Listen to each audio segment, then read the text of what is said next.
탈무드에 보면 이런 이야기가 있습니다. 어떤 사람이 살고 있었는데 갑자기 죽음의 사신이 와서 말하는 거예요. 이제 나와 함께 가자. 이제 왕이 너를 부르니까 나와 함께 가자라고 말합니다. 그래서 이제 깜짝 놀라가지고 또 이렇게 무서운 사람이 가자고 하니까 무섭잖아요. 그래서 이제 혼자 가기가 좀 두려워서 이제 자기하고 친한 친구들을 딱 봤습니다. 그랬더니 3명의 친구가 떠오르는데 아주 친한 친구가 있었고 그보단 좀 덜 친한 친구가 있었고 세 번째는 그냥 얼굴만 가끔가다 보는 친구가 있었어요. 그래서 가장 친한 친구, 내가 평상시에 늘 함께했고 어디 가나 늘 챙겨줬고 이런 친구에게 가서 말합니다. 나를 대왕이 부르니까 나와 함께 갔으면 좋겠어. 그랬더니 그 친구가 이런지하에 거절해버리는 거예요. 난 너랑 갈 수 없어. 이렇게 말합니다. 가슴이 무너졌죠. 억장이 무너집니다. 왜냐하면 그렇게 친했음에도 불구하고 어떻게 단칼에 거절할 수 있을까? 그래도 어쩔 수 없잖아요. 그래서 이제 조금 친했던, 그래서 첫 번째 친구보다는 덜 친한 친구에게 가서 나와 함께 가자고 합니다. 그랬더니 친구가 말해주기를 그래, 내가 같이 가줄게. 그런데 내가 대궐 문 앞에까지는 갈 수 있는데 안으로 들어갈 수는 없어. 이렇게 말합니다. 무슨 소용이 있어요? 안에 대왕 앞에서 두려우니까 같이 가자고 그랬는데 앞에까지만 가주는 건 누구나 할 수 있지 않습니까? 그래서 필요 없다고 하고 이제 세 번째, 그래도 물에 빠진 사람이 지푸라기라도 잡는다고 하잖아요. 그래서 혹시나 해서 별 기대하지 않았지만 세 번째, 알긴 알지만 평상시에 만나긴 만났지만 그리 친하지 않은 친구에게 가서 말합니다. 여보게, 대왕이 나를 부르니 나와 함께 가줄 수 있겠나? 그랬더니 세 번째 친구가 아무렴 함께 가주겠네. 나와 함께 가세. 아무 걱정하지 말게나 하면서 그와 함께 대왕 앞에 나아가 주었다고 합니다. 이 이야기는 사람의 인생에 대한 이야기래요. 그래서 사람이 살면서 세 친구가 있는, 누구나 이 세 친구가 있다고 합니다. 첫 번째는 뭐냐면 돈이에요. 두 번째는 가족이나 친척이나 친한 사람입니다. 세 번째는 바로 선행이라고 그래요. 그래서 우리가 살면서 뭘 가장 가까이 해요? 돈을 가장 가까이 하잖아요. 돈 벌기 위해서 노력하죠. 돈 쓰죠. 돈을 굉장히 중요하게 여기지 않습니까? 이 첫 번째 친구 때문에 사람하고 원수가 되기도 하고 때로는 웃기도 울기도 한다는 거죠. 그런데 돈은 나를 따라가 주지 못해요. 죽음의 사신이 와서 나를 부른다는 것은 마지막 하느님 앞에 죽어서 나아간다는 거죠. 서양 속담에 보면 이런 말이 있다고 합니다. 수의에는 호주머니가 없대요. 우리나라 수의에는 있습니까? 없습니다. 연룡 회장님, 우리나라 수의에는 호주머니가 있나요? 없습니까? 네. 그러니까 호주머니가 없으니까 뭐란 얘기예요? 돈을 가져갈 수 없다란 얘기죠. 또 사랑하는 사람들, 친척들, 가족들 이런 사람들 어때요? 내가 죽을 때 울어주게 하죠? 그럼 어디까지는 가줘요? 무덤까지는 함께 가줍니다. 그러나 무덤 안으로 함께 들어갈 수는 없어요. 그러나 세 번째 친구인 누구? 선행만큼은 나와 함께 무덤까지도 가서 하느님 앞에서 나를 변호해 준다는 겁니다. 근데 문제는 뭐냐면 세 번째 친구는 너무 소원해.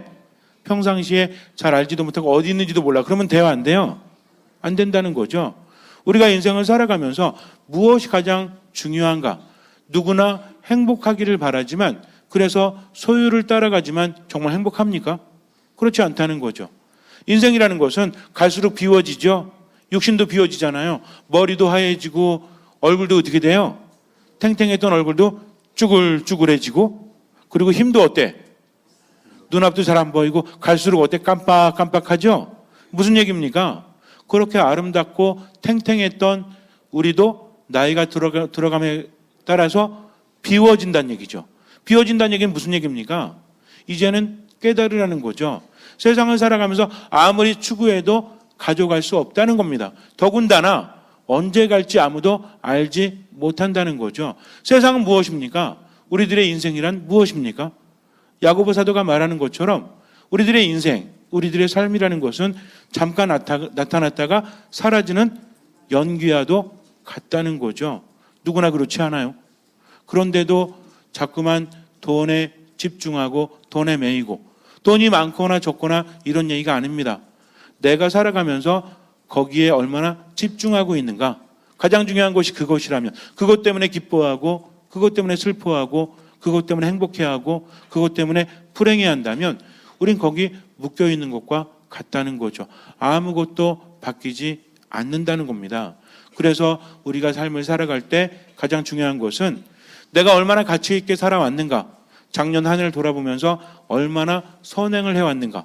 바쁘다고 해서 선행하지 못하면, 그리고 여유가 없다고 해서 선행하지 못하면 마지막에 같이 갈 친구가 없다는 거죠. 외로운 게 얼마나 싫어요? 그렇지 않습니까? 우리가 살아가면서도 가족이 있고 친한 사람이 있고 또 함께하는 사람이 있어도 외로울 때가 있죠. 나를 알아주지 않을 때 얼마나 힘듭니까? 인간은 홀로 살아갈 수 없다는 거죠. 그런데 사랑하는 가족도 함께 갈 수 없는 마지막에 정말 내가 살아가면서 선행을 쌓았다면 그 선행이 우리와 함께하지 않습니까? 그래서 외롭지 않게 떠날 수 있다는 거죠. 잠시뿐인 세상을 살면서도 세상에 얽매여서 소유를 따라가면서 고통스럽게 살아간다면 그 사람이야말로 참으로 어리석은 사람이라는 거죠. 매년 어떻습니까? 저는 그런 생각을 해요. 매년 새해 아침에 지난 1년을 돌아보고 앞으로 어떻게 살아가야 되겠다라고 마음 먹지만, 그러나 연말이 되면 도루묵이 되죠. 내가 마음 먹었던 모든 것들이 사라지지 않습니까? 아무리 좋은 이야기 들어도 바뀌지 않아요. 그냥 듣고 고개만 끄덕거리는 거죠. 삶을 바꾼다는 것은 가능합니까? 가능할 수도 있겠지만 너무나 힘들다는 거죠. 우리가 연말이 되면 늘 비슷하게 고민하는 게 그거 아닙니까? 내가 이렇게 살려고 한 게 아닌데 왜 이렇게 삶이 되었지? 하면서 후회하지 않아요? 우리가 후회하는 게 얼마나 많습니까? 죽을 때 후회하는 것이 내가 뭐 잘못했다 이거보다 왜 하지 못했을까라는 것에 대해서 후회를 한다고 합니다. 더 사랑하지 못하고 더 배우지 못하고 더 누리지 못한 것에 대해서 후회한다는 거죠. 그런데도 매년 똑같이 반복하고 있다면 이것이야말로 참으로 불행하다는 거죠. 그래서 저는 여러분께 말씀드립니다. 기본적으로 바꾸려고 하지만 변화되는 사람은 많지 않아요. 대부분이 불가능해요. 그러나 우리 신앙인들은 믿고 있죠. 내가 변화할 수 없지만 변화될 수는 있다. 하느님께 맡기면 모든 것이 가능하기 때문입니다. 인간에게 불가능합니다. 우리가 생각 가지고는 그래 바뀔 수 있어라고 생각하지만, 그러나 이미 기본적으로 마음속에서는 바뀌지 않을 거야 라고 하면서 스스로 확신을 가지고 있는지도 몰라요. 그러니까 안 바뀌는 거죠. 그래서 우리는 뭐라고 합니까? 내일부터 열심히 해야지. 그러나 내일은 있어요, 없어요? 내일은 없습니다. 언제부터 해야 돼요? 오늘부터 해야 한다는 거죠. 우리가 바뀌지 못하는 이유가 뭐냐면 예전의 짐을 지고 있기 때문입니다. 1년이 지났다면, 세월이 지났다면 거기 묻어버려야 되는데 저도 이게 잘 안 돼요. 지나오면서 받았던 상처들, 지나오면서 경험했던 모든 것들이 내 삶을 꽉 붙들고 있는 거죠. 그러니까 생각은 어때? 그래, 올 한 해는 내가 더 당당하게 살아야 되겠다. 올 한 해는 내가 더 힘차게 살아야 되겠다. 올 한 해는 후회 없이 사랑하면서 살아야 되겠다라고 마음 먹죠. 근데 세상에 나가니까 어때? 한없이 작아지는 나를 느껴요. 예전부터 나를 괴롭혔던 우울감들이, 나를 괴롭혔던 분노가, 또 나를 괴롭혔던 공허함이 나를 꽉 붙들고 있으니까 표정부터 바뀌질 않아. 그러니까 웃지 못하고 나중에 가서야 왜 이러지? 하면서 후회하고 한숨만 내쉬니까 짐은 더 무거워져요, 가벼워져요? 그러니까 어때? 어떤 분은 30년 된 짐 지고 있죠. 어떤 분은 40년 된 짐 지고 있죠. 어떤 분은 어때요? 술은 오래될수록 좋지만 인간의 짐이라는 것은 오래될수록 어때요? 정말 안 좋다는 거죠. 내가 받은 상처가 내 안에서 그대로 머물러 있는 것이 아니라 점점 더 커집니다. 그러니까 어때요? 마음속에서는 우울함과 분노가 가득하다는 거죠. 그러니까 이러면 안 되겠다라고 마음은 먹지만 제대로 안 되니까 어디로 빠져들어요? 절망 속으로 빠져드니까 죽지 못해 살아가는 거죠. 젊을 때야 앞으로 내가 나아지겠지라는 어렴풋한 희망이라도 있지, 나이가 드니까 어때? 저도 그래요. 20대, 30대 때는 나아지겠지. 40대 중반을 넘어서니까 어때요? 안 바뀌나 보다 하면서 점점 삶이라는 것이 희망이 옅어짐을 느낍니다. 그러나 이 모든 것들은 왜 그래요? 믿음이 없기 때문에 그렇죠. 하느님께서는 어떤 사람을 선택하셨어요? 아브라함도 그랬고 모세도 그랬고 제가 늘 말씀드렸죠. 이 사람들이 다 누구였어? 노인네였어. 최하 하느님께 부르심을 받으면 몇 살 이상은 돼야 돼? 70세 이상은 돼야 돼. 아니면 누구처럼 어리든지 다윗처럼 어리든지. 그러니까 하느님께서는 인간적으로 힘이 없는 사람들, 능력이 없는 사람들을 불러서 누구의 힘으로? 당신의 힘으로 기적을 일으키신다는 거죠. 믿음이 있는 사람들은 절대로 판단하지 않아요. 내가 지난날 상처가 많다고 할지라도 웃을 수 있는 것은 주님께서 함께 하시기 때문입니다. 전 여러분께 이렇게 말씀을 드려요. 인간은 나약하기 때문에 아무리 마음 먹어도 화가 날 수밖에 없어요. 우울에 칠 수밖에 없습니다. 그러나 중요한 것은 깨닫는 순간 하느님께 방향을 돌리자는 거죠. 화가 나는 거 어떻게 막을 수 있어요? 혹시 화가 나는 거 조절 가능하신 분? 화가 나는 건요, 막을 수 없습니다. 우리도 그거 있잖아요. 뭐 마려운 거 참을 수 있어요? 참을 때까지 참다가 언제까지 참을 수 있어? 못 참을 때가 와요, 안 와요? 뭐 있다고 하시는 분 제 앞에서 증명해 보이시던지. 절대로 참을 수 없을 때가 있습니다.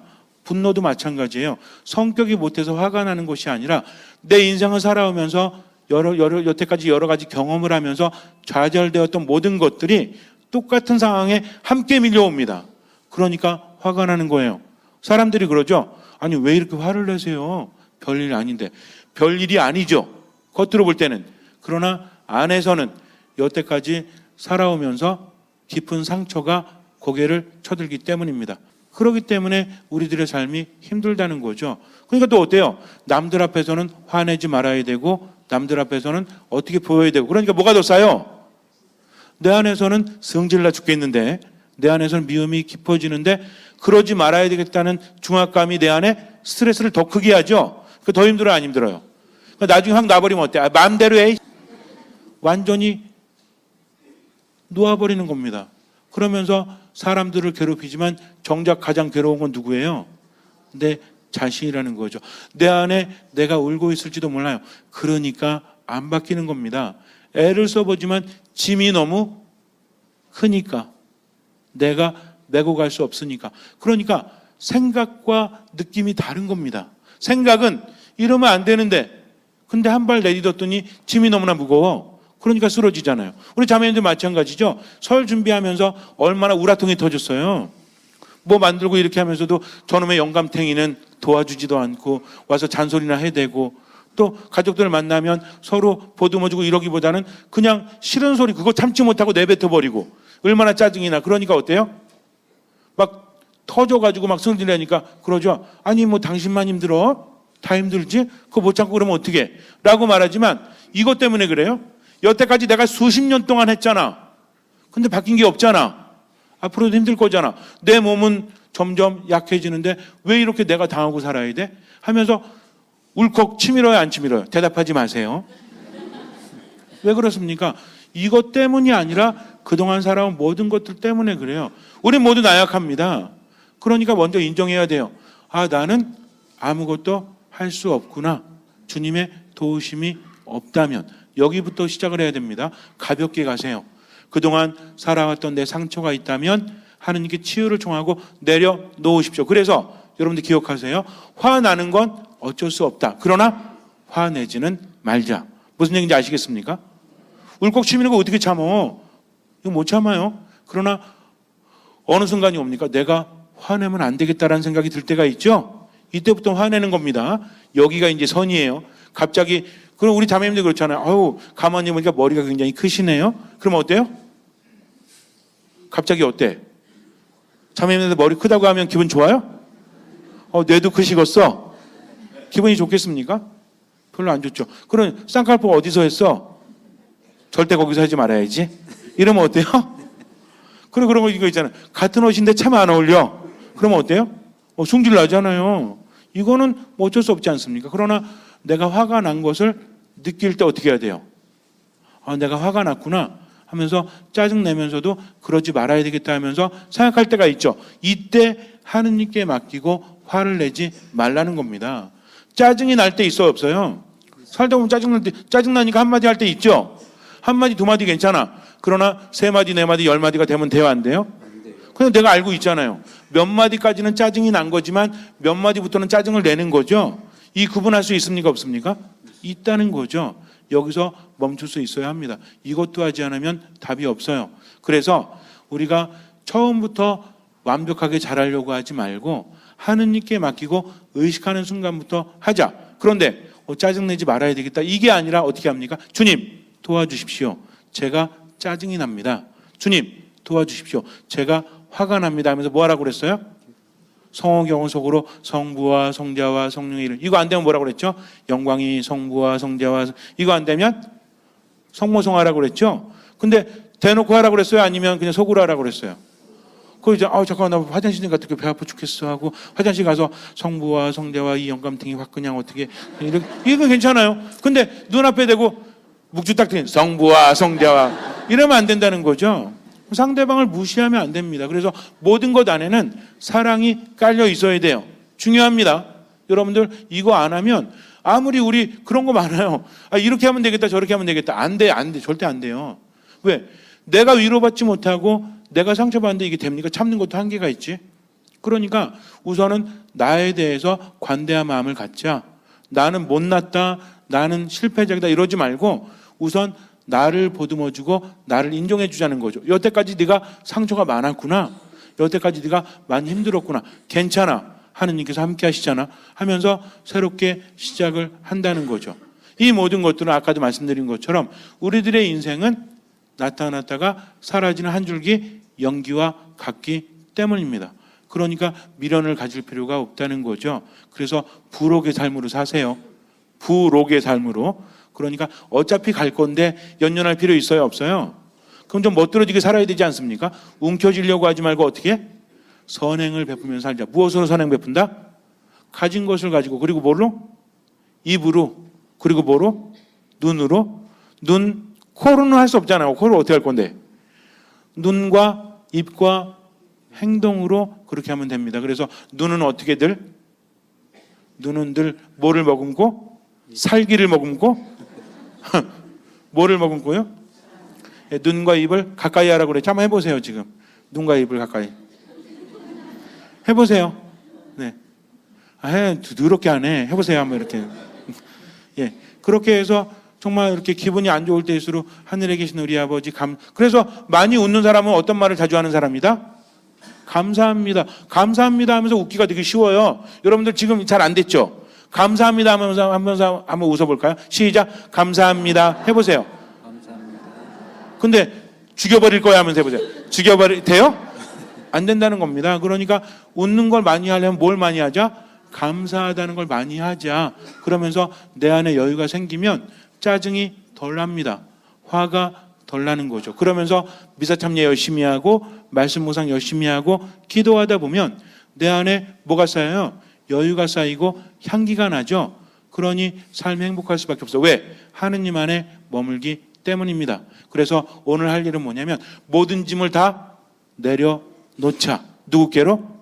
하느님께로. 그리고 앞으로 100% 잘하려고 하지 말고 나는 건 어쩔 수 없지만 내는 건 하지 말자. 그러면서 인생에 대해서 자꾸 생각하자는 거죠. 그래서 인생이라는 것은 한 줄기 연기와 같구나 하면서 생각을 하다 보면 자꾸 생각하면 뭐가 변해요? 자꾸 생각하면 뭐가 변해? 느낌이 변해요. 인간의 삶이라는 것은 생각과 느낌이 바뀌면 인생은 바뀌는 겁니다. 그러니까 자꾸 생각하는 거죠. 하느님 안에서. 그리고 기도하면서 온전히 맡기게 되면 그때부터 변화는 시작된다는 거죠. 힘들게 살지 말고 가볍게 사세요. 부록의 삶으로 사시기 바랍니다. 아셨죠? 예. 그리고 미사할 때는 어떻게? 웃으면서 최선을 다하는 거. 그래서 미사하다가 목이 터져 죽어도 괜찮아요. 순교하는 거니까. 그리고 말씀 묵상 자주 하고 기도하면서 자꾸만 하느님으로부터 힘을 받아야만 살아갈 수 있는 거지. 안 그러면요 점점 세상이 힘들어져. 그러니까 무겁게 살지 말고 하느님과 함께 살아가시기 바랍니다. 아셨죠? 예. 잠시 눈을 감으세요. 내가 나를 사랑할 수 있어야 돼요. 상처가 너무나 많기 때문입니다. 하느님께 맡기십시오. 그냥 이렇게 해야 되겠다 저렇게 해야 되겠다 삶을 무겁게 하지 말고 나 먼저 치유받고 나 먼저 하느님께 은총을 받으십시오. 그리고 한 가지만 생각하세요. 인생이라는 것은 순간 나타났다가 사라지는 연기와 같구나. 그러니까 착하게 살아야 되겠다. 하느님 안에서. 그래서 베풀면서 살아야 되겠다. 화가 나는 것 어쩔 수 없고 짜증 나는 것 미워지는 것 어쩔 수 없지만 그러나 화내지 말아야 되겠다. 짜증내지 말아야 되겠다. 미워하지 말아야 되겠다 하면서 감사합니다를 수시로 하세요. 감사할 거리를 수시로 찾으시기 바랍니다. 그러면서 기도와 말씀과 미사 안에 머무십시오. 주님께서는 그 믿음을 보시고 우리 삶에 놀라운 기적을 일으켜 주실 것입니다. 아멘.